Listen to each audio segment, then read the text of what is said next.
Good morning, viewers. You're now watching Hornbill TV's Morning Pulse. German physicist and Nobel laureate Klaus von Klitzing has welcomed the creation of a privately funded basic research lab in India, comparing it to Germany's renowned Max Planck Institutes. Speaking at an event on quantum research, Klitzing said he was fascinated by the initiative and stressed the importance of basic science in generating new knowledge and deepening understanding of the world. He noted that the impact of fundamental research often becomes visible only over time, adding that while many seek quick results, long-term vision remains essential for scientific progress. So I am fascinated to see that a basic research laboratory, privately funded, will be created here in India. And it looks like a Max Planck Institute. I am coming from Germany, and we have the so-called Max Planck Society with Max Planck Institutes, which are free to do basic science, to generate new knowledge, to have a higher understanding of our world. And if you look in Germany, nearly all Nobel Prize winners were working on the Max Planck Society, because the result of basic research is visible only after a certain time.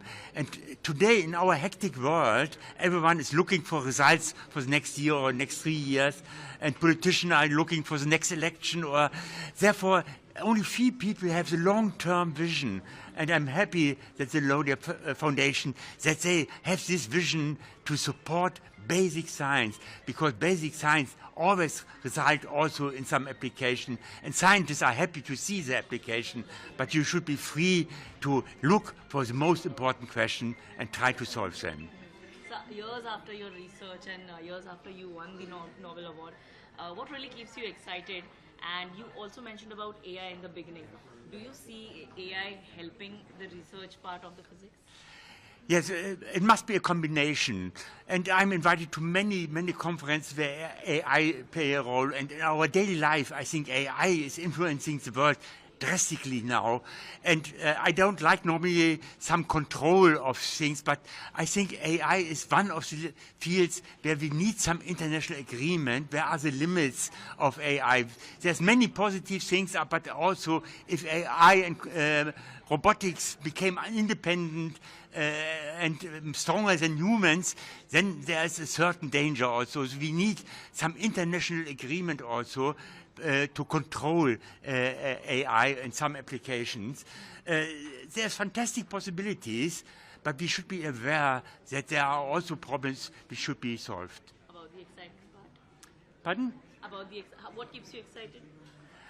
Keeps me excited. First of all, to see an application of my basic research. And every time you see something what nobody has seen before, it's such a wonderful feeling. And to communicate them with other people, now we have seen this, and then the next question is, can we understand the next higher level of all the problems we have? But in my field also, I am always trying to solve problems which helps humans, and my starting point was really in semiconductor physics, which influence our world so much, to contribute to the understanding to improve devices. You can do a lot of basic science also in this field.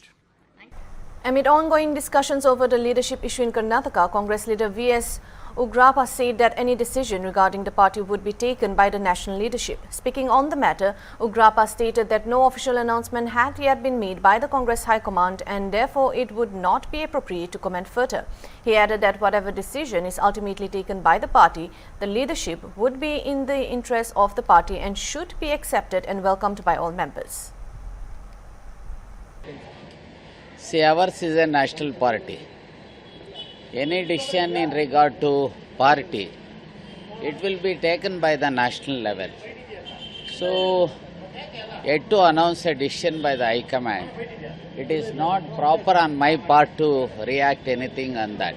Whatever decision taken by the High Command, it will be in favor of the party only. So, we have to accept and we have to welcome the decision by the national leadership. Is this necessary that the leadership change is this time, sir? Anyway, I have no idea what decision has taken the High Command. It is not proper on my part to react anything on that, because it is the that issue is in the domain of High Command. So High Command will take a appropriate decision whenever it is necessary. I think So we have to wait and see what decision High Command has taken.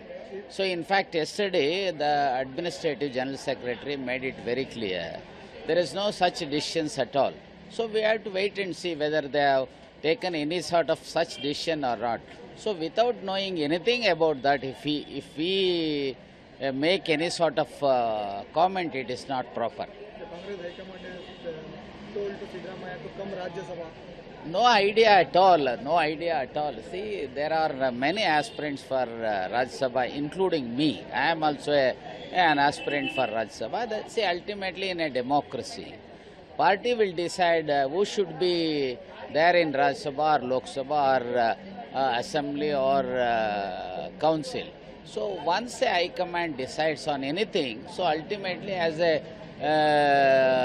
party leader or a worker, loyal party leader or a worker, so we have to obey such decisions taken by the High Command. If prepare High Command, we said DK Shivakumar has to be CM.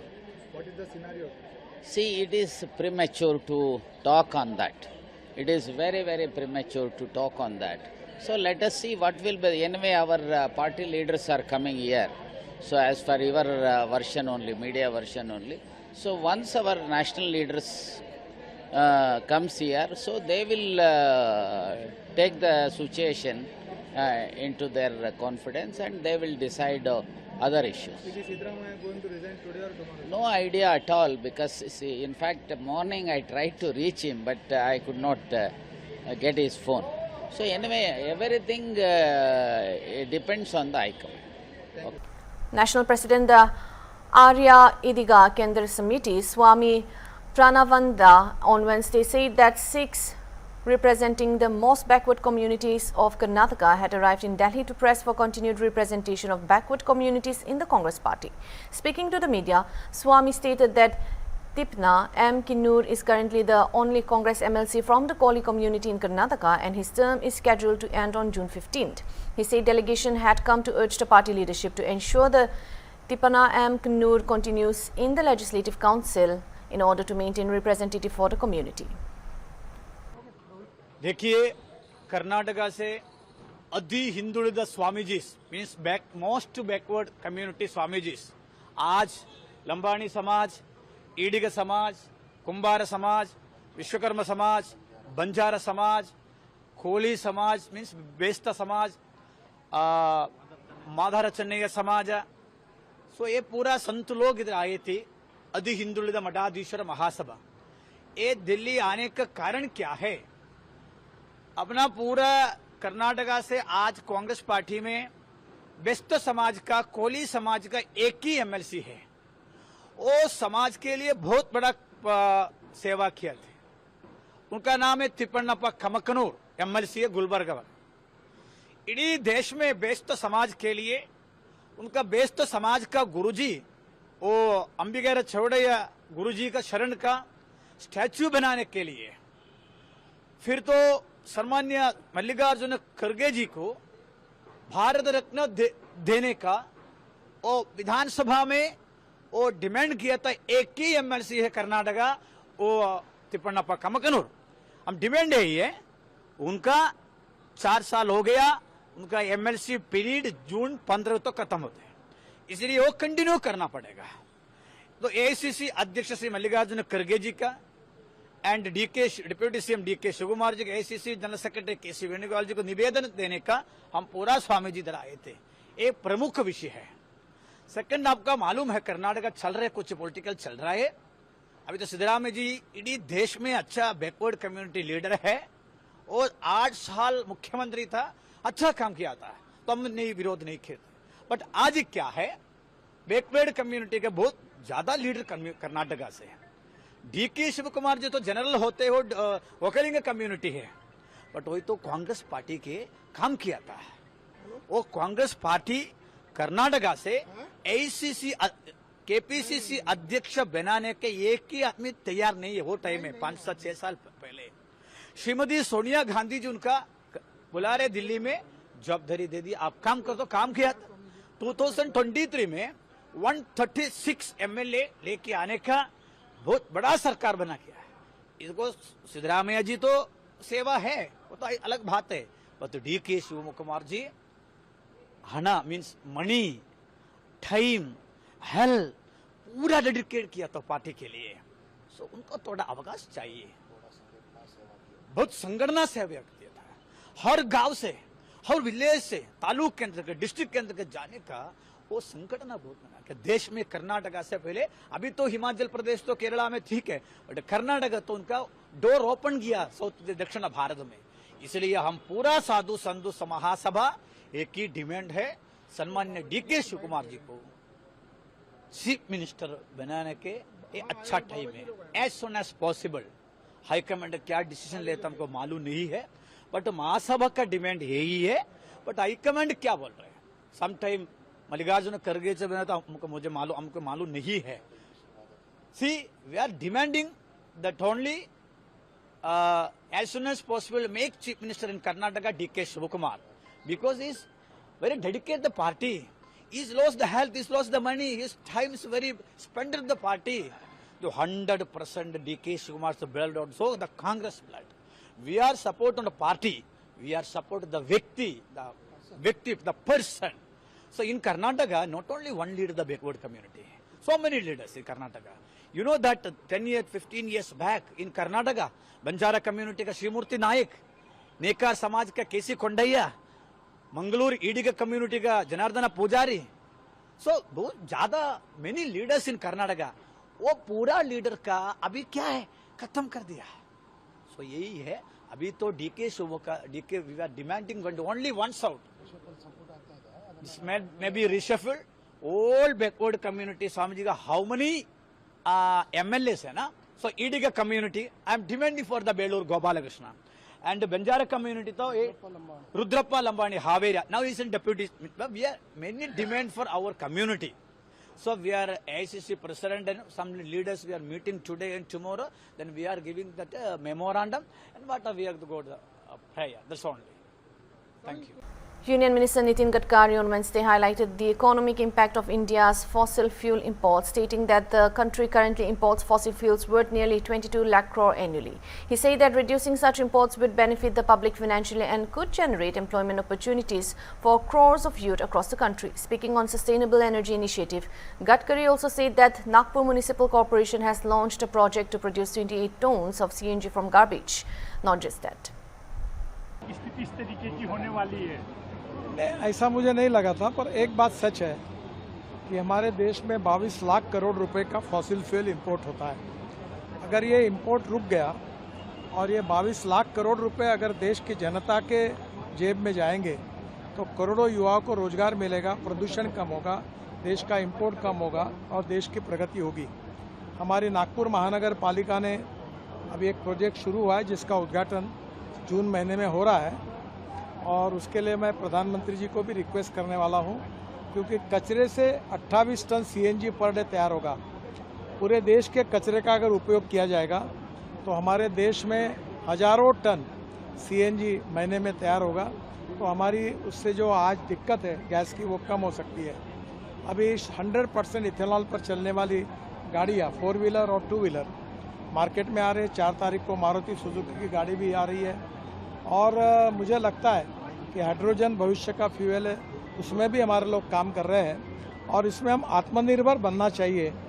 आत्मनिर्भर अगर बनेंगे तो कभी ये जरूरत ही नहीं आएगी, हम किसी के ऊपर डिपेंड नहीं रहेंगे. जब 25 लाख पेड़ लगाने की भी संकल्पना की है, कब एक नागपुर शहर और जिले में मैं अभी एक कोड ऑफ कंडक्ट के कारण थोड़ी अड़चन आई थी, पर यहाँ के सभी educational institution, school, social organisation, राजनीतिक पार्टी, कारपोरेटर्स सबके साथ मिलकर, सामाजिक संगठन के साथ मिलकर हम नागपुर शहर और ज़िले में लेकर करीब 25 लाख पेड़ लगाने का हमने निर्णय किया है और इसमें फॉरेस्ट ने उसके लिए जो प्लांट लगते हैं वो भी तैयार किया और आज यहाँ भी प्लांट डिस्ट्रीब्यूट करने का काम शुरू है.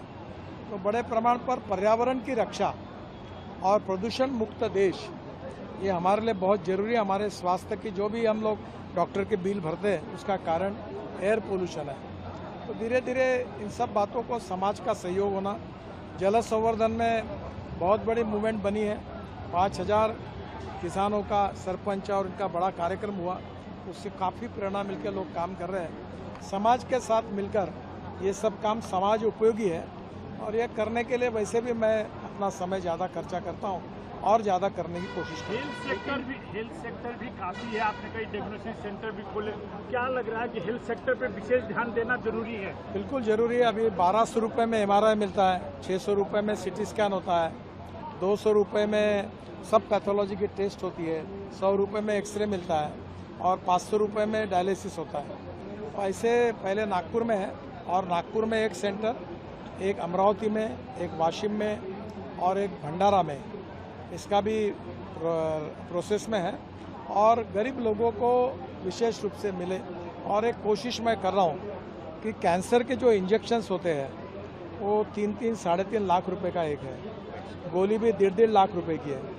तो मैं कोशिश कर रहा हूँ कि बाहर से इंपोर्ट करके लाकर 1/3 प्राइस में गरीब लोगों को उपलब्ध करा के दूँ। बेचारे लोग अपनी जान चली जाती है पर दवा लेने के लिए उनके पास पैसे नहीं है। तो हम लोग जो जो प्रकार से प्रयास कर सकते हैं वो करने का जरूर प्रयास करेंगे। ठीक है, बहुत बहुत जन संधारण के 25 वर्ष अभी सबसे अच्छी बात यह है कि पानी परिषद के बाद वरुण मोर्शी में काम शुरू हुआ है और मैंने एक दो प्रोक्लेन मशीन, एक वहाँ पहुँच गया है, अभी वो लोग गए यहाँ से और वहाँ काम शुरू हुआ है।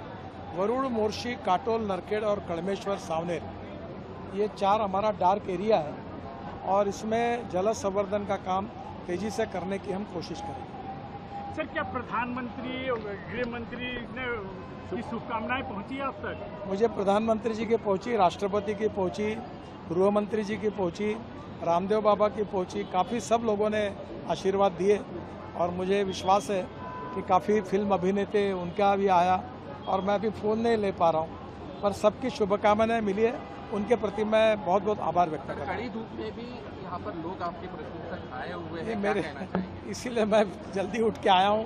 मैं चाहता हूँ कि धूप ज़्यादा आने के पहले ये कार्यक्रम समाप्त करके लोगों को धूप की तकलीफ ना हो, क्योंकि ये एक बहुत बड़ी समस्या है इस बार और लोगों का प्रेम और विश्वास मेरी राजनीतिक जीवन की सबसे बड़ी सक्सेस कोई है तो सामान्य लोगों का प्रेम और विश्वास मुझे मिला है, ये मेरी सबसे बड़ी पूंजी है, ऐसा मैं मानता हूँ।